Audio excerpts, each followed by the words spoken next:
Para mí, no sé para ustedes, el texto que yo más disfruto leyendo es el que se publicó en el 1761. Jacques Rousseau, el Emilio O de la educación. Si usted analiza la mayoría de esas naciones que en educación les ha ido bien y usted revisa el modelo, se dará cuenta que están replanteando, están utilizando, están aplicando lo que ahí en el Emilio se practica en cada uno de sus capítulos. Sobre todo con el tema de la libertad, de que el cerebro del niño puede elegir aquellas cosas que, inclusive en Finlandia, que es una de las naciones que sale en el top de la educación, se ha venido trabajando ese tema de trabajar con el niño aquello que él elige saber. Si encuentra un gusanito, ahí mismo se ponen a explicarle todo lo que es la biología del gusano, la química, la formación anatómica y todo eso. En el día de hoy, Gurú, usted me sorprendió a mí. ¿Cómo así, Noel? Me metió en un gancho con Ricardo Nieves. Oh. Sí. Ahí se apareció Ricardo Nieves y yo me asusté. Yo pensé que el hombre venía para acá, era darme golpe, lo que sea. Coño, ¿qué es lo que ha hecho? Yo le voy a tirar la fotografía. Por favor, tíramele la fotografía del Gurú con el perrito chihuahua y la bufanda ahí en el Mirador Norte. Hoy está con nosotros el padre de la micropsicología, Víctor Álvarez, Ángel, popularmente Ángel Martínez. ¿Qué pasó? No, espérate. No. No, así no. No. Y tenemos a Eddie de los Compárame con mi Santos, papá. el comunicador de cabecera de nosotros, y nos prestigia en el día de hoy una figura que aboga mucho por la educación. Ya yo iba a meter la pata, dije, coño, que me lo pongan de ministro de... Otro maldito lío con Nieves. No, que me lo pongan de ministro de Educación, para que él diga que no. Está con nosotros Ricardo Nieves. Yo quiero que usted lo presente, Gurú. Ah, pero con mucho gusto. Ay, mira cómo está. Está pajoneado.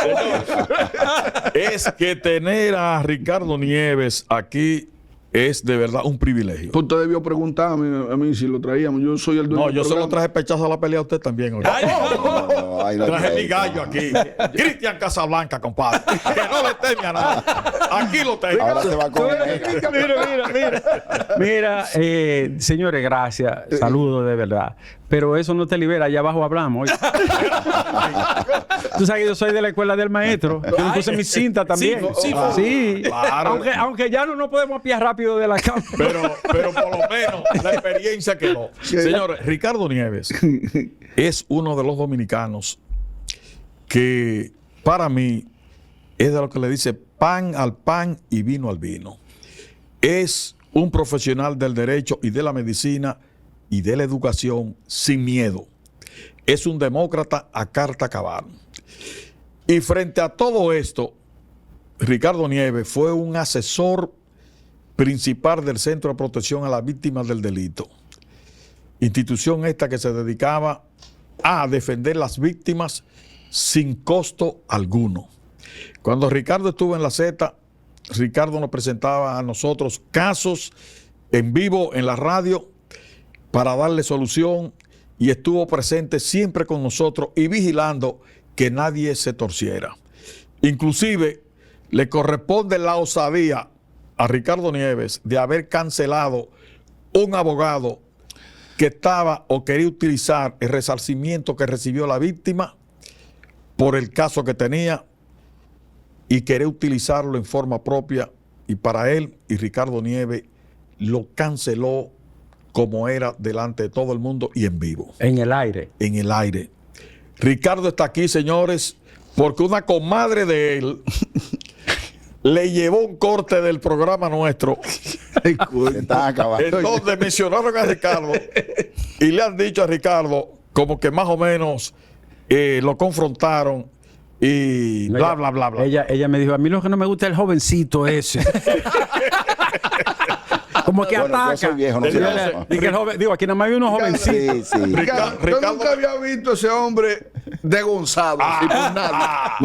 Mi amigo. No, tú sabes que... Ricardo me llama, me dice, Álvaro, Una comadre de la UAS me mandó un corte. Le digo, ¿cómo, Ricardo? Pero nada más mandó el corte de él. No mandó lo otro. Yo le dije, mírame, Noé te aprecia. Noé tiene una percepción tuya, que inclusive ha dicho que usted tiene que ser el Procurador General de la República. Y yo le dije, tal vez no lo pusieron porque Ricardo Nieves no se iba a plegar. Y iba a salir un perro bravo que al dueño que le echó la comida y lo puso en el asunto, puede morderlo si se equivoca. Como el pitbull de usted. Así mismo. Entonces, Ricardo es una persona contestataria, una persona con una formación excelente y una cosmovisión del mundo y de la sociedad que pocos la tenemos en este momento. Es uno de los profesionales que enfoca mejor el problema educativo mundial y el problema educativo nacional. Entonces yo quiero, señores, que Ricardo Nieves ya en este momento aquí sepa que aquí se le aprecia y que no es lo que hizo fue halago sobre Ricardo Nieves y que no hay ningún problema que pueda algún día o en el futuro de que empañar la amistad. Usted nunca se le ha rendido a una mujer así como usted. Pero muchas veces, compadre. Ricardo, han dicho, está pendejo de bienvenido a este señores, programa, gracias Noé, maestro. Tú sabes que Álvaro y yo somos amigos hace muchos años. Y una de las cosas que yo más le agradezco es que él me suplía. Porque él estaba en el Archivo General de la Nación. Oh, sí. Yo le debo la mitad de mi biblioteca. Y al doctor Roberto Y al doctor Roberto Casá, distinguido maestro, emérito, hombre formidable, ser humano. Yo siempre colaboré con el archivo y siempre teníamos unos vínculos muy cercanos, donde se ha hecho un trabajo formidable en los últimos 15 años, más o menos. Sí. Que ha hecho el doctor Roberto Casán en el Archivo General de la Nación, ahora con la digitalización casi completa de toda la documentación histórica de la más relevante de nuestro país. Señores, yo le agradezco a ustedes que me hayan invitado a hablar de este y de cualquier otro tema. Ricardo, es que contigo se puede hablar de muchas cosas. Mira, El Salvador, en los actuales momentos, el presidente Nayib Bukele acaba de nombrar una nueva ministra de Educación. Sí. Y viene de los lares, tanto de la medicina, pero también de una formación militar. Y ella lo primero que hace es que está instaurando un sistema de disciplina que incluye, inclusive, el hecho de tú estar bien vestido, tener un buen corte. El enfoque de la educación ahora mismo es la disciplina. ¿Qué tú crees? Esto en cierta medida contradice una tendencia que yo sé que tú defiendes mucho y que viene de Jacques Rousseau en el Emilio, de la libertad de que el niño aprenda, de que no se le coarte. Te iba a decir que a propósito del Emilio, que es un texto fundacional, ¿no?, del liberalismo europeo y de manera muy, muy especial del enciclopedismo. El Emilio es un texto para su época formidable porque produce una ruptura con el ancien régime, con el régimen anciano. Sí. Sin embargo, hoy no, en tema del enfoque de la educación, como coloca la educación el señor Rousseau, es extraordinario, pero las mujeres ahí son relegadas. La manda con un delantal para la cocina y atender a los niños. Sí. Ustedes lo han visto, ¿no? Sí. Ahora, hablando del caso de El Salvador, lo que pasa es, y hay gente que le molesta esto, y nada es más cierto que lo que tu cerebro quiere creer. Ustedes saben de eso más que nosotros. En El Salvador había un problema mayúsculo que era la seguridad. Yo estuve allá 2 veces, yo fui a una conferencia, participé en la formación de los fiscales, eso pocas veces lo he dicho, de los fiscales de la escuela primaria que se dio en El Salvador, porque yo fui instructor de la escuela de formación de los fiscales del país, lo he sido por mucho tiempo, y fui 2 veces a representar a esta delegación. Y fui a hablar de la experiencia del Ministerio Público, y también recibimos Ministerio Público del Salvador aquí a los que yo le di clase. Ahora, ¿cuál es el problema de El Salvador? La inseguridad bárbara. Era el país más inseguro del mundo. ¿Tú sabes cuántas personas? Era un 67%. 75 sobre en un momento 75, y te mataban 15 personas cada día. Diario, cada 24 horas. Un país de 22.000, 20.000 kilómetros de habitantes y poco más de 6 millones, 5 millones de habitantes. Ahora, esa inseguridad fue un producto que dejó la guerra intestina y profunda que se dio en El Salvador durante la Guerra Fría y que terminó con los acuerdos que todos sabemos que se dieron con el fin de la guerra en Centroamérica. Las maras son una consecuencia de la situación social, política y económica de ese país esencialmente. Yo fui a El Salvador y lo que le iba a contar es que cuando yo estaba en el hotel, la persona del hotel me dijo, mire, usted no puede salir con esos zapatos. Pero digo, yo estoy en el centro de la ciudad. Sí, no, pero usted es responsable si le quitan los zapatos. Tú no podías salir ni siquiera con una ropa o una prenda, un zapato X, porque te lo quitaban. Entonces, la población se hastió porque no resistió. Tenía que pagar peajes semanales, unos impuestos que había que pagarle a las maras. Decidían todo, se involucraban los chicos desde la preadolescencia. Entonces la gente estalló y apoyó a Bukele, que todos sabemos las medidas que ha tomado y cómo han sido.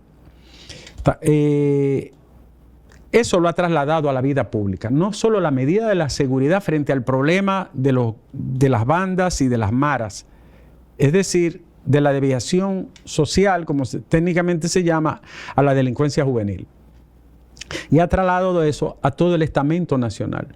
Eliminó la sala de la Corte Suprema para que le quitara la veda desde el punto de vista de la Constitución, que prohíbe, en 13 situaciones prohibía la reelección. Eliminó la sala, quitó al fiscal general. Pero también presionan periodistas, incluyendo el periódico El Faro, que tuvo que salir e instalarse en Costa Rica. Todo eso ha pasado, pero la gente le ha dejado pasar todo porque la seguridad que vive el país, la gente ha preferido la seguridad a cualquier otra cosa.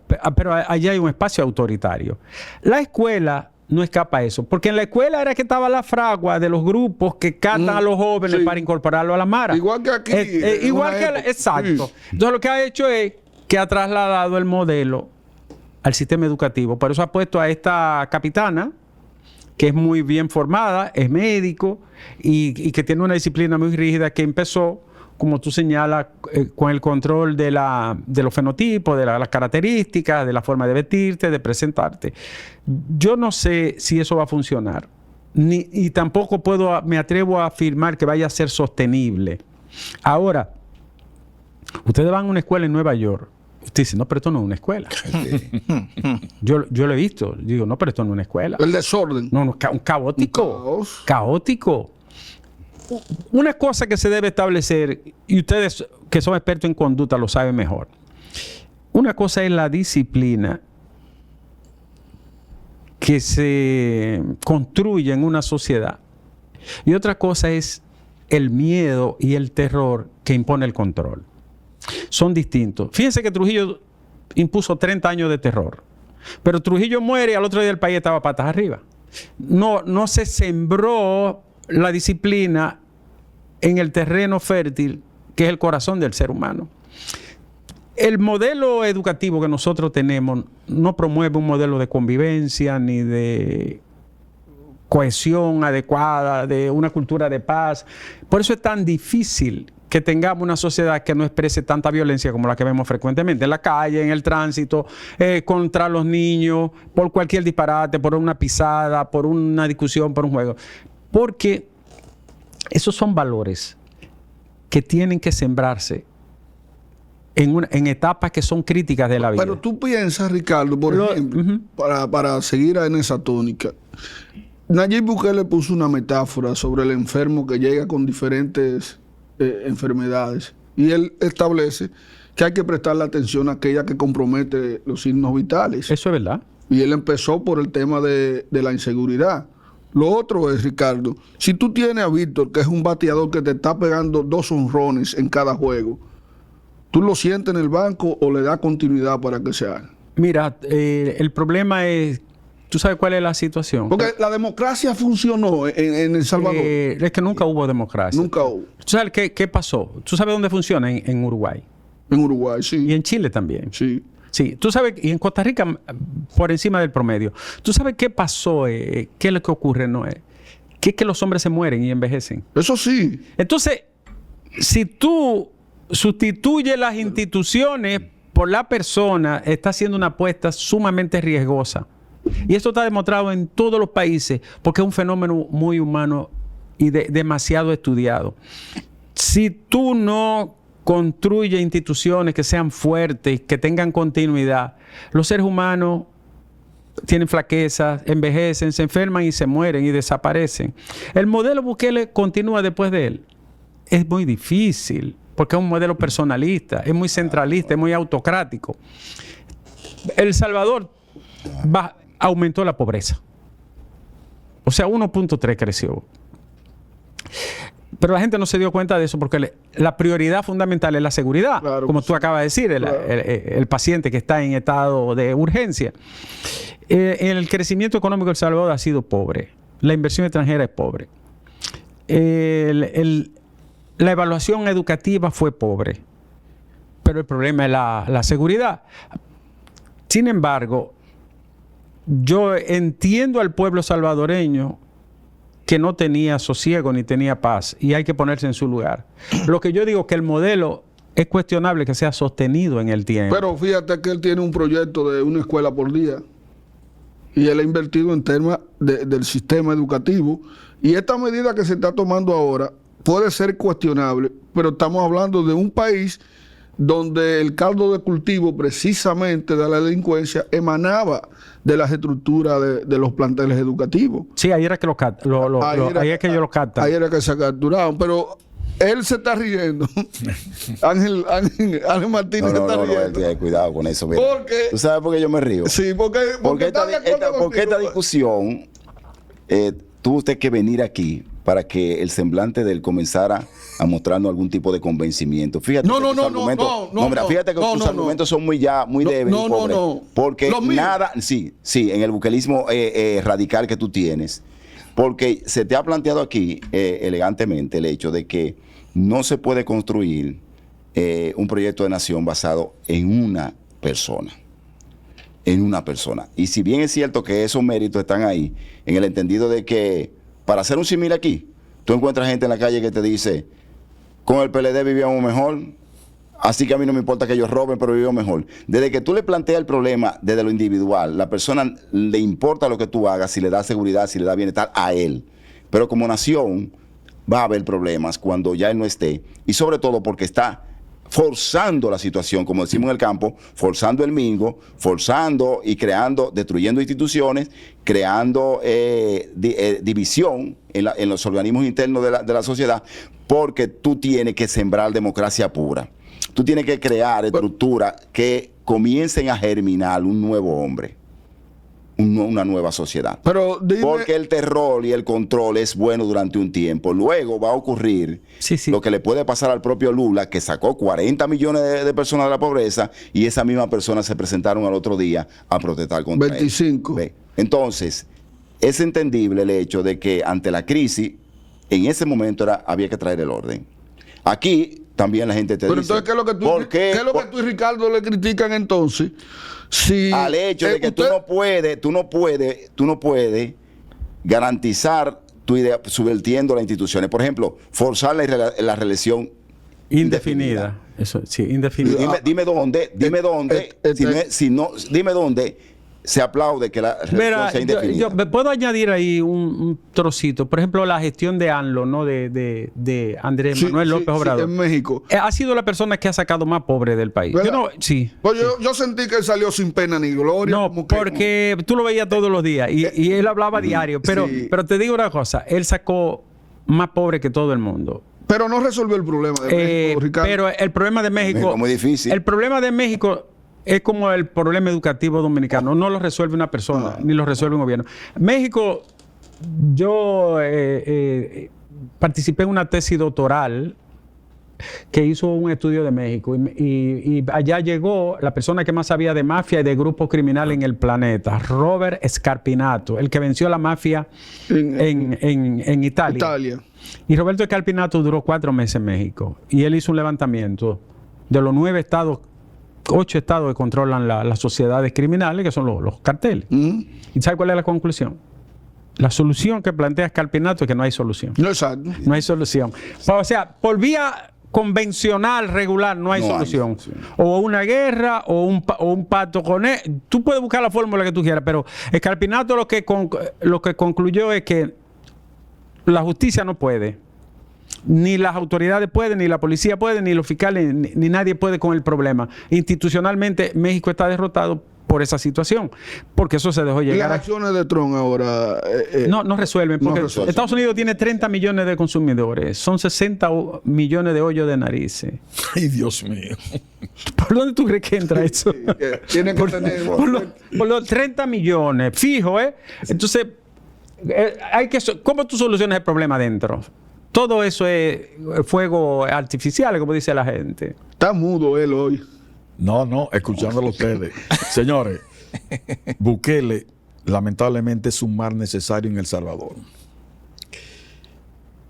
Toda sociedad tiene una dualidad, doctor Nieves, que es la estructura y la coyuntura, que es la que forma la dinámica social. Cuando hablamos de la estructura, estamos hablando de las instituciones que tienen permanencia en el tiempo. Si esas instituciones no son fuertes, pues la sociedad en la coyuntura, que es lo temporal, lo ágil, lo dinámico, puede variar, inclusive la propia estructura que domina la sociedad. Bukele y las maras. El Frente Farabundo Martí tuvo que enfrentarse con la derecha recalcitrante del Salvador. Pero no solamente eso, tuvo que enfrentarse con los norteamericanos de forma no presenciar ellos, pero sí con su expresión concreta combatiendo ahí, que era el batallón Atlacá, formado en Panamá y formado en Honduras. Pero ¿tú sabes por qué Estados Unidos ha tolerado a Bukele? Porque le ha frenado el tráfico, ¿verdad? De la migración bárbara que sale. Claro. Es el único país de América que tiene más gente fuera que dentro. Y se alió con la estrategia de deportación que Donald Trump le ofreció totalmente. Ese problema para desde los años 80 expulsó a miles de salvadoreños a Estados Unidos. Las maras no se forman en El Salvador. Las maras, cuando son expatriados de Estados Unidos, que vuelven a la zona, con el doctorado que trajeron, comenzaron a organizarse y a expoliar a su propio pueblo. Ya Ricardo lo decía, ahí había que pagar peaje. Cuando un jefe de una mara le gustaba una muchacha, le decía, pase por tal sitio, iba el maipiolo que ellos tenían, pase por tal sitio. Sí, eso es cierto. Y cada colmadito, cada actividad económica, usted tenía que facturarle a las maras. Hasta una gente que venda té. Todo. Sí. Entonces, una situación como esa se pone en la balanza. Se dice que lo primero es la alimentación y después la educación, porque el mal comido no piensa. Por lo tanto, en este caso, esa dualidad que se da en la realidad superó. ¿Por qué? Porque la seguridad era el punto clave. Y nadie lo había hecho. Los muchachos de Farabundo Martí que lograron tomar el poder en El Salvador no pudieron con eso. Inclusive conciliaron, se transaron. Sí. Entonces apareció, como dice un macho man, que le llaman Bukele, que se está convirtiendo para muchos en un dictador. La guerrilla no ganó. No ganó, pero pactaron. Pero no fueron vencidas. Pero no ganó como en Nicaragua. No, pero no fueron vencidas. Hubo que llegar a un pacto. Sí. Y ese pacto produjo esa democracia amañada, que no era la democracia de que todo el mundo tiene derecho a la educación, a la salud, al trabajo. Nada de eso. Siguió siendo una derecha como es la derecha, apropiándose de todo y beneficiando, impulsando la explotación de su propio pueblo. Entonces, Bukele ha sembrado una esperanza. Esa esperanza puede ser que se convierta en un monstruo, en términos de que no hay nada que se agote, y él piensa la reelección, como ya lo ha planteado, de manera persistente e indetenida. Ahora, seguirá. Nieves puso un ejemplo que es muy aleccionador. Murió Trujillo, volvimos, no al tiempo de Concho Primo, porque no fue igual nunca. No. Pero sí la democracia creció en desorden. No, quienes fracasaron fueron los responsables de hacer el tránsito, que no lo hicieron de manera adecuada. Pero bien. Pero déjame el tránsito ahí, déjame el tránsito. Porque te voy a seguir en la educación. Pero sabes que cada país tiene su contexto y su realidad. Sí. No es lo mismo Nicaragua, que es el más seguro del continente, Nicaragua. Sí. Pero bajo unas condiciones también muy especiales. Y es seguro ¿para quién? Para la gente del sistema. Pero Los que no están con el sistema no tienen seguridad. Tanto Nieves como el mismo Víctor conocen bien la teoría de la motivación de Abraham Maslow de la pirámide. usted nunca se va a concentrar en emitir una conducta, una necesidad secundaria o terciaria cuando las básicas no están satisfechas. Claro. El problema del Salvador era de vida o muerte Cierto. y nadie lo había resuelto. Eddie, con educación, con Ricardo Nieves, seguimos. Bueno, con educación y el caso República Dominicana, aterrizando aquí, siempre es bueno tener un panorama global y aterrizar en lo local, porque eso nos sirve de espejo, ¿verdad? Cómo las cosas funcionan fuera y uno verse en ese espejo. Con respecto a la educación en República Dominicana, lamentablemente, como comentábamos anteriormente en otros programas, cuando se han llevado a cabo de pocos años para acá esas pruebas PISA que miden el nivel educativo de diversos países, yo decía a modo de chanza algo que lamentablemente es cierto, que nosotros quedamos en los primeros lugares pero de abajo para arriba. Entonces, En el último lugar. sí, lamentablemente. Como dijo Quinito, dije, los últimos serán los primeros, dice, si voltean la fila. Bueno, el caso es que, como mencionaron al señor Juan Jacobo Rosó, con el Emilio o de la educación, yo me circunscribo a un caso puertorriqueño dominicano. El caballero de Puerto Rico que nació en Mayagüez, un 11 de enero de 1839 y murió aquí en República Dominicana en 1903, un 11 de agosto. Un 11 de agosto, el gran Eugenio María de Hostos, que vino aquí a la República Dominicana como para 1870 y pico, y tuvo la oportunidad de observar la realidad educativa de la República Dominicana y llegó a expresar que se habían realizado muchas revoluciones en el país, pero la revolución de la educación no se había llevado a cabo, y él tuvo la idea de crear un tipo de sistema educativo donde formara maestros, formara personas para que formaran a la sociedad. Entonces, según su lógica, se De necesitaba... ahí es que viene la escuela formal Sí, y la escuela normal... y la escuela normal. Correcto, entonces... Que para esa época eso era un avance ultra Grande. enorme. Claro, entonces el señor Hostos tuvo la genial idea de tener ese símil como de guerra, pero crear soldados para combatir la ignorancia de la población, que eran los profesores. Incluso motivó a la señora Salomé Ureña, que tan motivada quedó que creó el Instituto de Señorita Salomé Ureña para formar damas en modelo educativo. Entonces, el modelo educativo hostosiano está muy vinculado a lo que es el positivismo. Es decir, que la persona, en base a la evidencia concreta, empieza a analizar, y sobre todo a la parte del razonamiento. Crear un ser pensante, no un ser repetitivo. Y ese sistema educativo fue tan poderoso que personas como, por ejemplo, Juan Emilio Bosch y Gaviño, aunque nació en 1909, 6 años después de haber muerto Eugenio María de Hostos, pero parte de esa educación que tuvo Juan Bosch tuvo que ver con ese modelo hostosiano. Tan poderoso fue ese modelo, por ejemplo, que Juan Bosch no terminó la secundaria, y con la capacidad de razonar y la capacidad de interpretar la realidad, se convirtió en un poderoso autodidacta, y sabemos que Juan Bosch es un modelo intelectual, tanto para República Dominicana como para el mundo. Lamentablemente, cuando llegó la dictadura de Trujillo, ese modelo hostosiano fue echado a un lado, porque a una dictadura no le interesa que personas sean tan pensantes y tan analíticas. Y luego llegó Joaquín Balaguer con los famosos 12 años del 66 al 78, y no lo revivió ese modelo, y al presente se anhela todavía que en la República Dominicana se logre que el estudiantado, al margen de tener contenidos almacenados en la cabeza, tenga la capacidad para razonar con esos contenidos, y a partir de esos contenidos desarrollar niveles de creatividad. Esa es mi apreciación. Sí, Nieves, ¿es el modelo hostosiano el que mejor funcionó? La República Dominicana está derrotada en cuanto a la educación. No tenemos esperanza de que haya una transformación. Eso es una pregunta tremenda, ¿no? Estamos derrotados y no tenemos esperanza. Es una tremenda pregunta la que tú has hecho.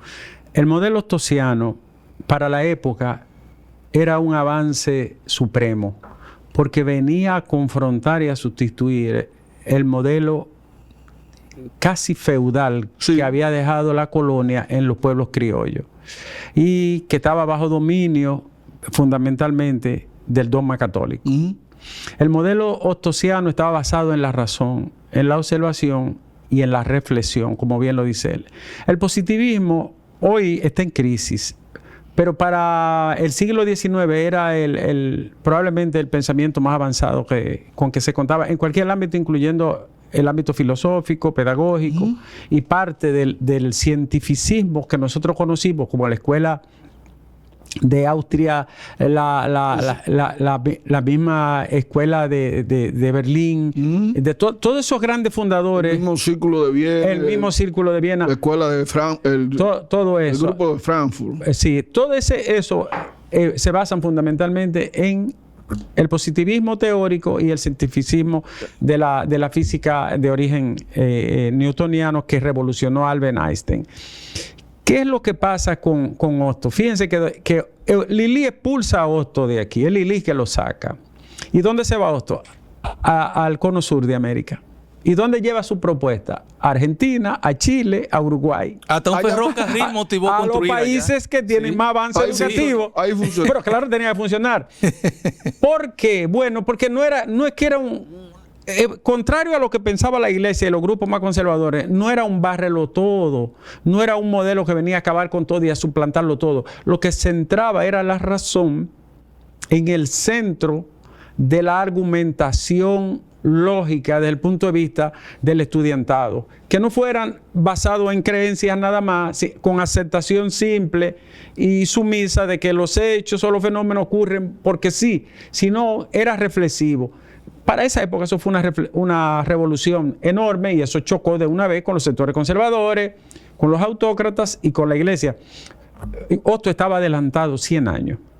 No lo entendieron entonces, fue un incomprendido. No lo entendieron. Solo Juan Bosch. Creyeron que socavaba los valores cristianos, creyeron que promovía el ateísmo, creyeron que promovía vamos a decir, el modelo anticlerical. Y no era nada de eso, lo que era un modelo pro razón. Pero eso fue lo mismo que hicieron los griegos 3.000 años antes de Otto. ¿Tú entiendes?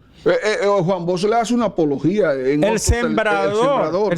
¿Por qué Juan Bosch le hace una apología? Porque el tipo además entendía que el ser humano, además de reflexivo, tenía que tener una vida conforme a lo que decía Sócrates, una vida examinada, es decir, una vida ética. Otto fue verdaderamente un apóstol y yo digo que él y Pedro Enrique Ureña fueron los intelectuales de más bagaje y reconocimiento internacional de toda nuestra región durante todo ese periodo. Para mí todavía Pedro Enrique Ureña es el intelectual que tuvo más peso y que penetró de manera más profunda en esos mismos países como Argentina, el Cono Sur y México, donde estuvo Por también. encima de este Mire, y poeta, de excúseme, Pedro Mir.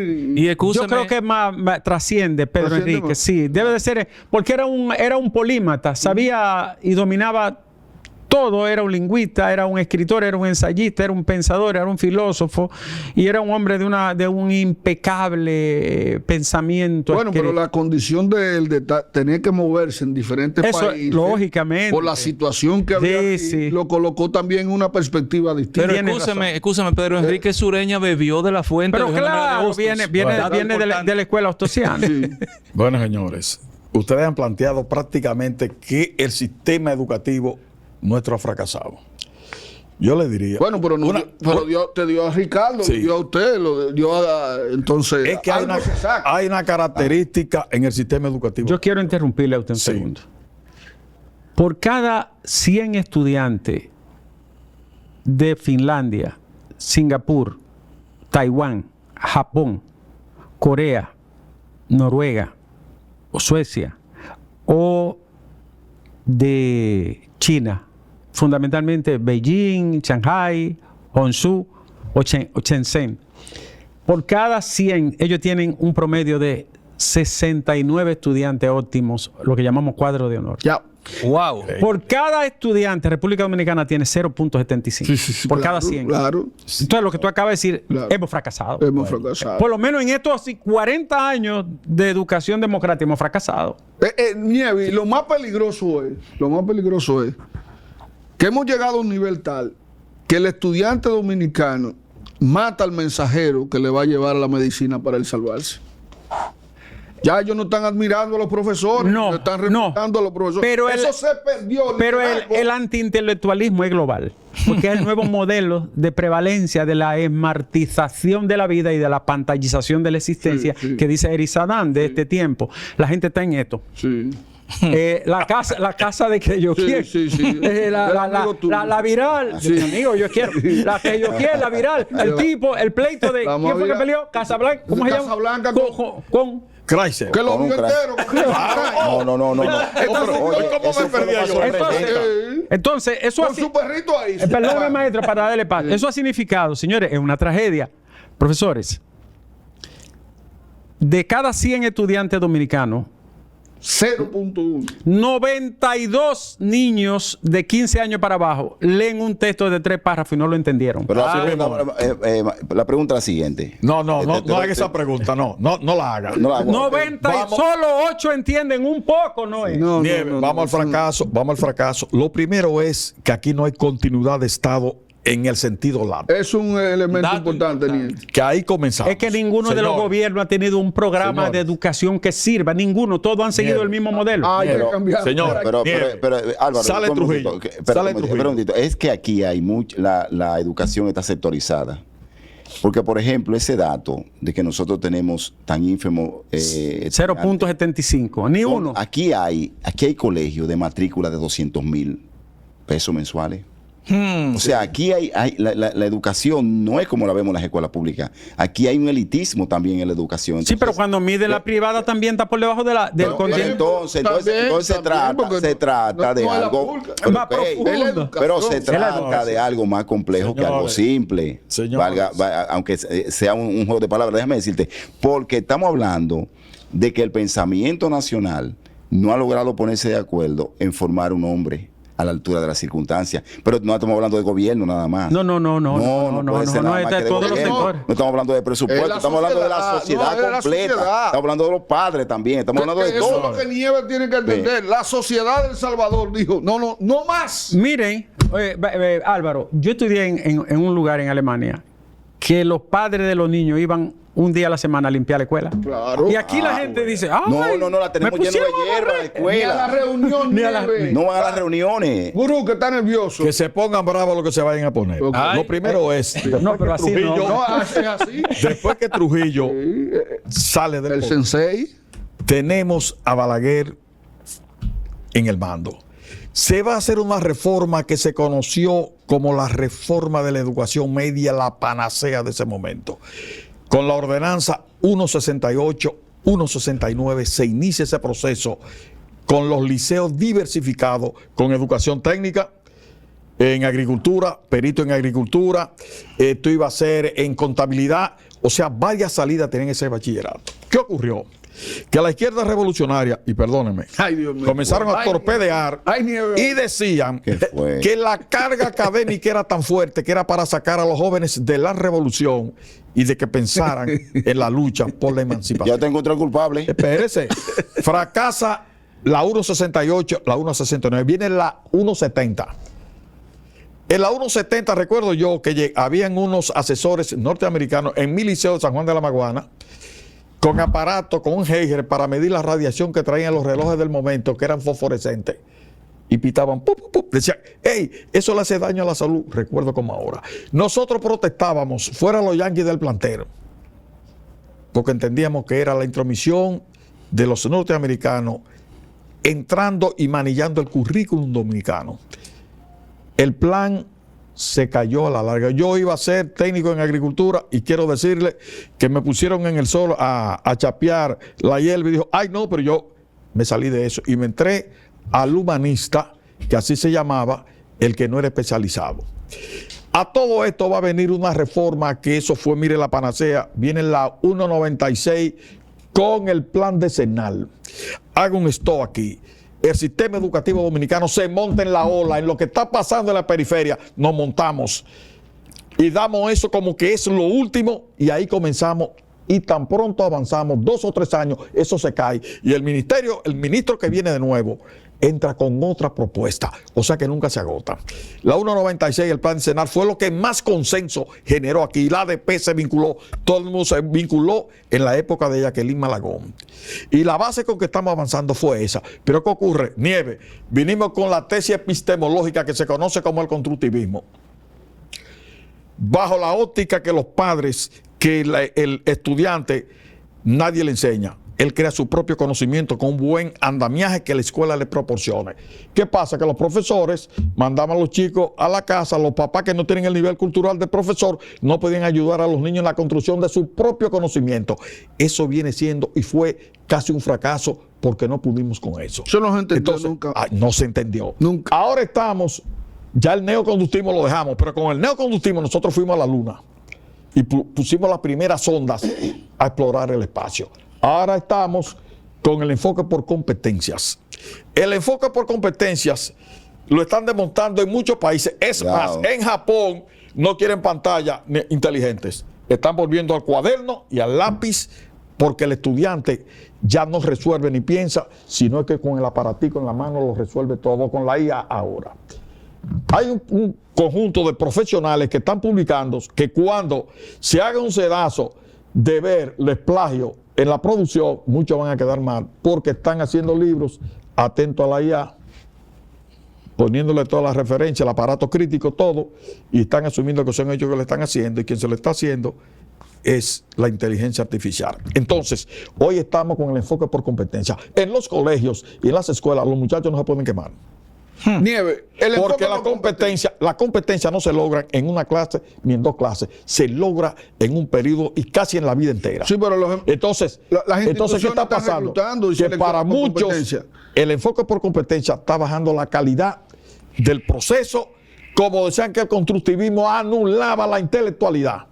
Es una crítica, pero Entonces, una crítica. lo que Nieve. quiero decirle es que el sistema nuestro tiene esa condición ahora mismo porque no hay continuidad, no hay un plan que se haya seguido y se le dé En la continuación sociedad. para formar el hombre que debemos. Y el currículum Nieve no es más que la selección de las pautas culturales que el status quo vigente hace y que entiende que es pertinente para formar las generaciones presentes y futuras. Mira a ver si se está hablando de la metacondición, que ahí es que tenemos que llegar nosotros. A que tú critiques tu propio conocimiento, que tú veas tu propio vacío y que tú generes un proceso nuevo. Nieve, aquí en República Dominicana no se acaba de explorar un método, un enfoque, cuando ya lo están... Ay, es que ve la ola, Coño, ve la ola, hay que claro. dejar de ver si funciona o no. Vamos a equivocarnos. El problema es que el modelo educativo es una complejidad. No puede estar sujeto a un molde, ni puede ser la respuesta momentánea de una circunstancia histórica Nieve, perdona cualquiera. que te interrumpa. Perdona que te interrumpa. No puede estar sujeto a un molde. ¿Qué ocurre? Que para formar Porque una el hombre condición dominicano y el perfil que queremos, estamos estandarizándolo todo para que salga un profesional que responda a estos estándares. Sí, lo que ocurre es que, por ejemplo, él mencionó a Balaguer. Si había un hombre que pudo haber educado este país, como hizo Sarmiento en Argentina en 1850, 60, 1800, que eliminó el analfabetismo en esa época. Si Balaguer hubiese decidido educar este país, no había una persona más idónea, porque era un tipo que tenía una formación enciclopédica y renacentista, y además muy inteligente. Pero Balaguer dejó este país en 2 grados de primaria. Y cuando volvió en los 12 años, el país lo que hizo fue que retrocedió los siguientes 10 años. O sea que Balaguer es uno de los pecados capitales del atraso educativo del país, teniendo las condiciones. Ahora vamos al modelo. ¿Por qué no puede depender la educación de un esquema o de un modelo predominante? Por la biodiversidad cognitiva. Las neurociencias acaban de demostrar que los modelos encastillados, enclaustrados en una sola forma o en un eje de pensamiento están fracasados. ¿Tú sabes lo que hace Finlandia? Los niños entran un año después que entran todos los otros niños a la escuela en Europa. Es decir, entran después de los 6 años. No le dan exámenes. La evaluación se hace primero in situ. Lo llevan a los lugares específicos de los que le van a hablar. Si le van a hablar de la luna, lo ponen a ver la luna. Si van a los lagos, van a los ríos, van a los bosques, van a las montañas, van a los barcos. Y entonces luego le invierten el modelo, luego le hablan de esos fenómenos. Fenómeno es a la vista, aquello que yo puedo captar y ver distinto a cualquier otro elemento. Las aulas tienen paredes transparentes también para tener un totalmente. Está controlado el tema de la pantalla. Un niño no puede entrar con un teléfono, ni siquiera lo reciben antes de los 8 años, 9 años de edad. La profesión de maestro es la mejor valorada del país. Son los mejores pagos en términos proporcionales. No dan exámenes y abandonaron lo de la competencia desde los años 60. Ay, en, el Dios, año lo ha dicho, padre mío. en el año 63, cuando aquí dieron el golpe de Estado a Juan Bosch, Finlandia estaba en el mismo nivel que teníamos nosotros, atrasado totalmente, dependía de la madera y de la exportación. Hoy Finlandia tiene el mejor modelo educativo primario del planeta, que lo exporta al mundo, el que mejor enseña a los niños a razonar y a pensar. Y el que crea más innovación cuando llegan. Siendo un país con un PIB pequeño y una población baja, te produce cada año 1.750 patentes de invención, de nuevos inventos de esos muchachos. Pero hay algo importante en Finlandia. Cuando un niño tiene 12 años, una niña, le dicen, ¿tú quieres irte a hacer una carrera técnica y tener un trabajo seguro y terminar el bachillerato ahí mismo? Es un tema importante. Y luego tú quieres ir a la universidad, o tú quieres ir derecho a la universidad. El 46% de los niños y niñas optan por la carrera técnica, terminar el bachillerato, un trabajo y después estudiar la universidad. O sea, les resuelve la vida primero. Y como están a tiempo, pueden estudiar una carrera.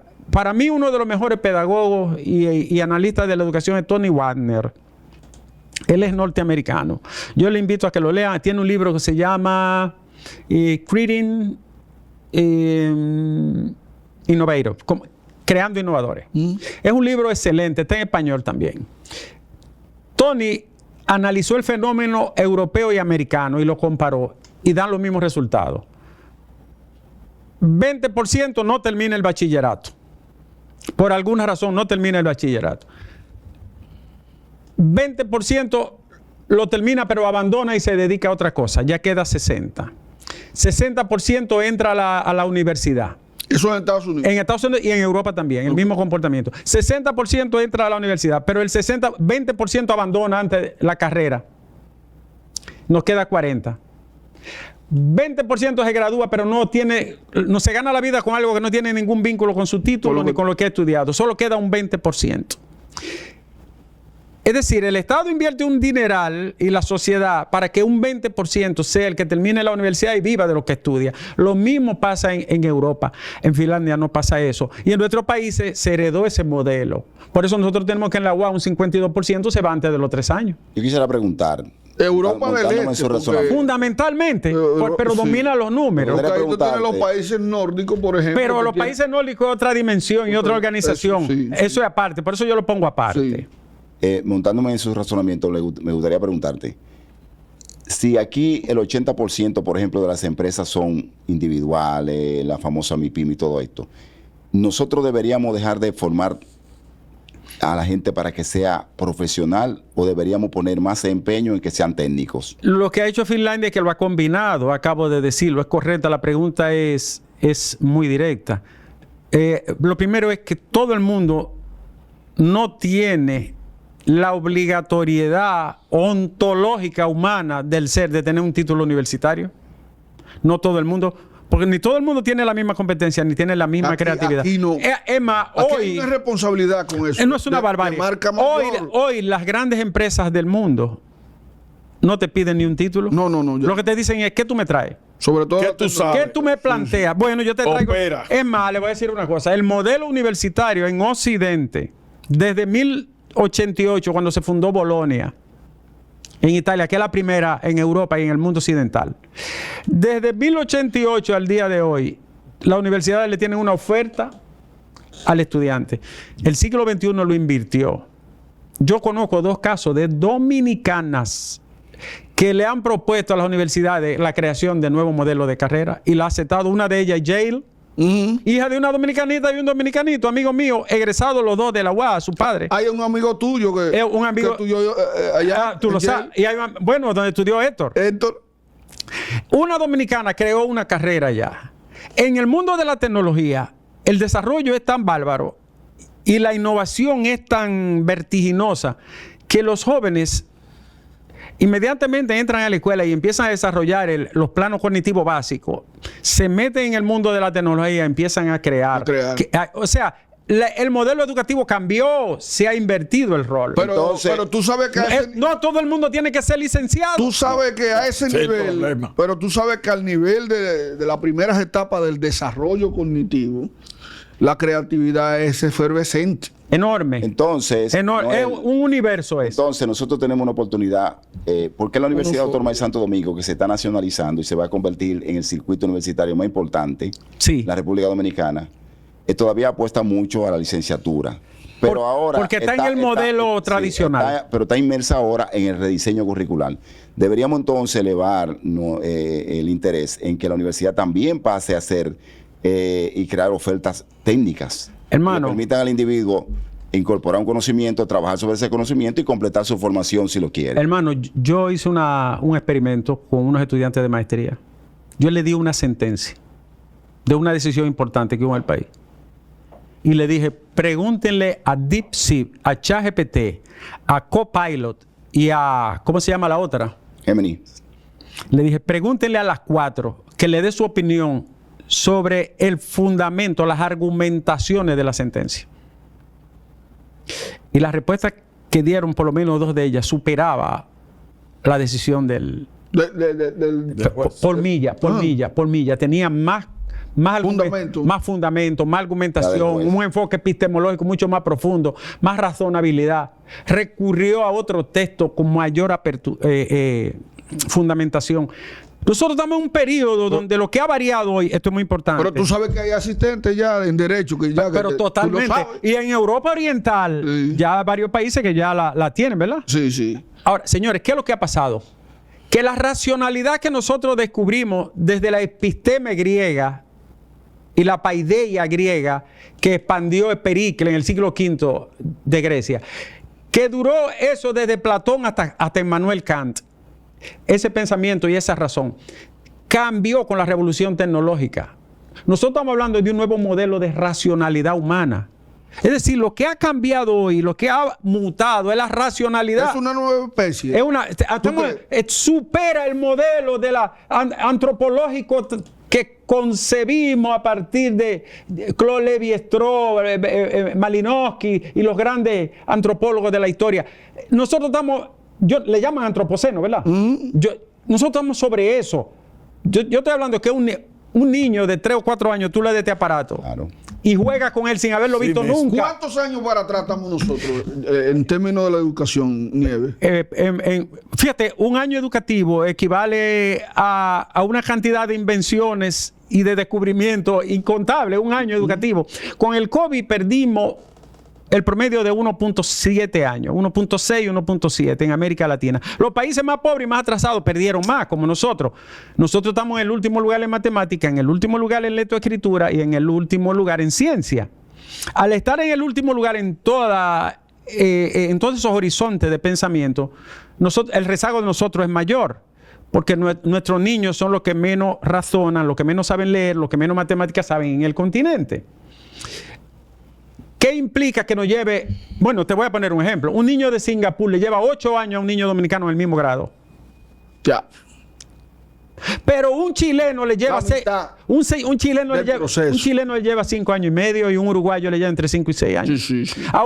Si los dos están en sexto de primaria, el de Singapur le lleva 8 años de conocimiento al niño o a la niña dominicana. Eso es un acto de barbarie, lo que han hecho los políticos con este país.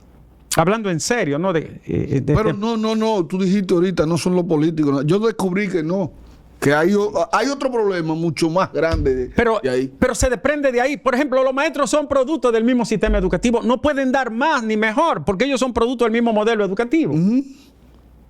Te quiero señalar lo último señores, China no fue ningún milagro, fue educación y disciplina. Claro. el año pasado se registraron 3.3 millones de patentes en el mundo, en la WOMPI, World Organization International Patents, algo así. Organización Internacional de patentes intelectuales. Señores, de 3.3 que el mundo registró, China registró 2.1. Wow, millones. 2.1. ¿Cómo lo han hecho? Educación y disciplina. Pero tuvieron que mezclarse con el sistema capitalista. Cogió de todo. Cogió Oye de lo que todos los cogió. sitios. Pero volvió a Confucio y a Lao Tse. sí, claro. El muchacho no puede inventar. La escuela es sagrada. La escuela es sagrada en China. ¿Cuál es el misterio de China?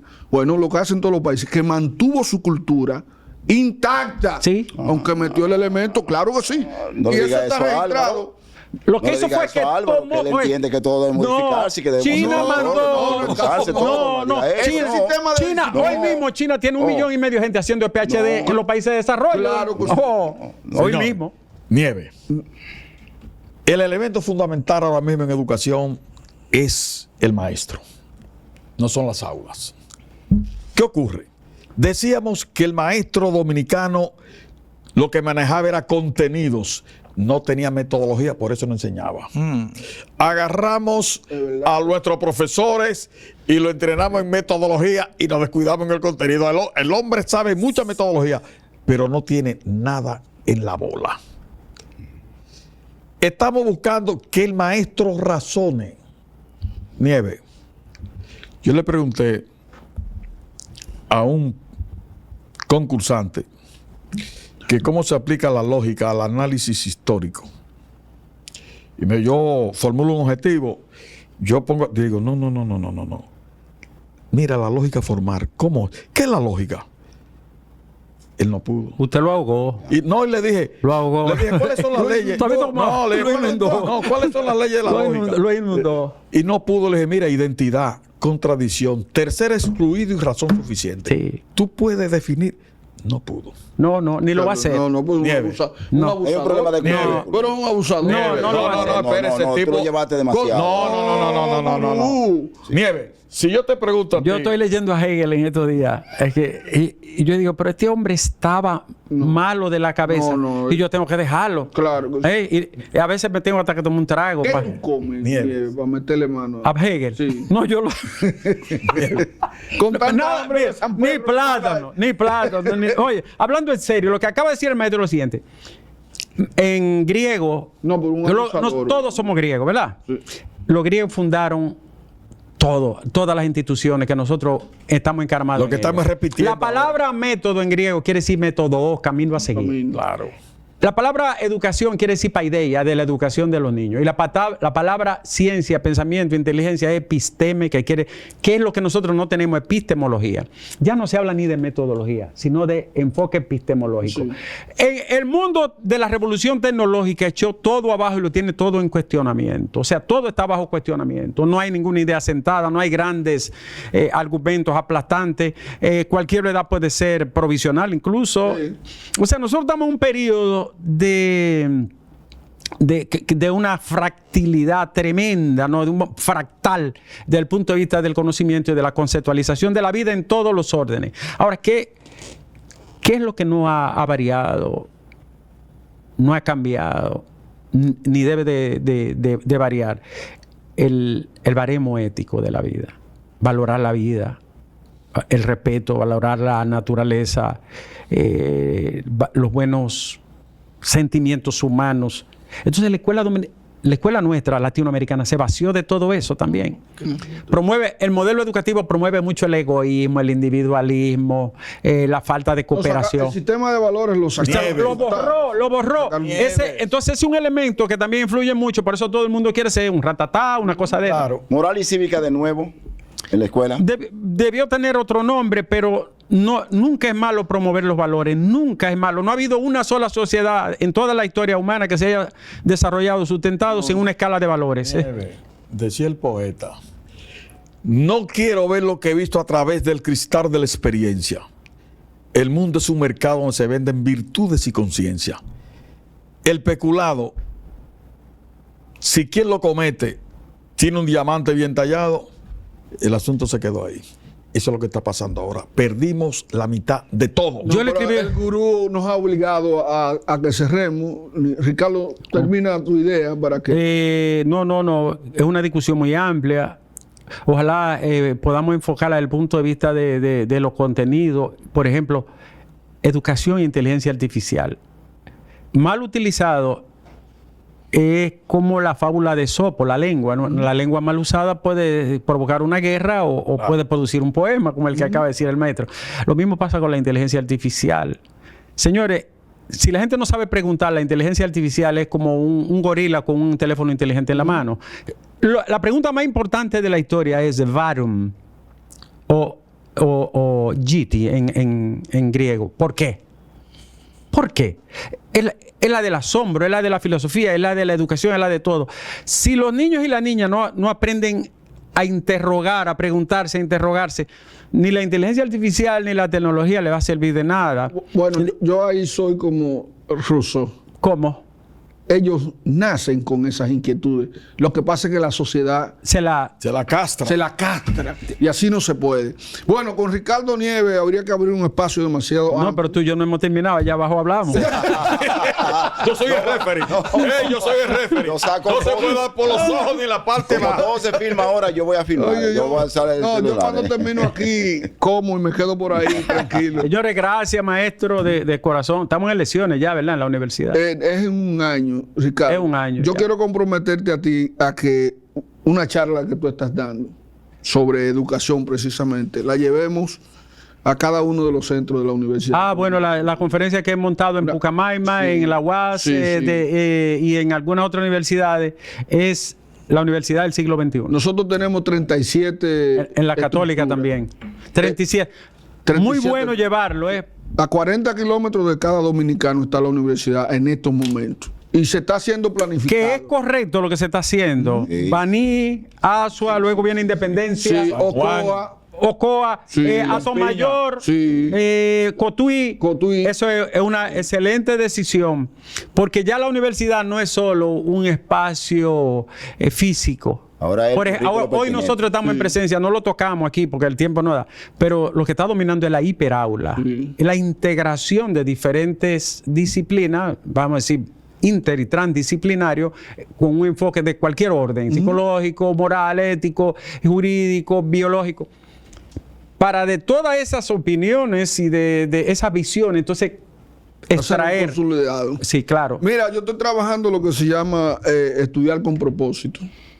Porque yo noto que la ausencia del propósito ahora mismo está en la mente de los estudiantes. Wow. Entonces yo quiero que combinemos, hay un texto que junto con los estudiantes míos construimos sobre estudiar con propósito. Que yo quiero que esa charla, conjuntamente con la tuya, la llevemos por todo el país. Mira, Estudiar con propósito y la educación en el siglo XXI. me parece formidable. ¿Sabes que los griegos, cuando fundaron la escuela, la palabra escuela viene del griego skole, el alemán schule, de la inglés o anglosajón school, que es la misma raíz indoeuropea. ¿Tú sabes lo que quiere decir escuela? Juego, diversión. Sí. Entonces ellos decían que la educación tenía que ser una forma de juego con propósito. Con Y le propósito. llamaron telos. Sí. Bueno, hasta aquí hemos llegado a su programa Doble Moral. Recuerden que nosotros en este espacio no pretendemos prestar verdades absolutas, definitivas y objetivas, sino solamente hacemos opinión de nuestra percepción. Al final lo que queremos es llegar a la esencia más allá de la apariencia. Recuerden que el gurú siempre sacará su perrito a tomar aire.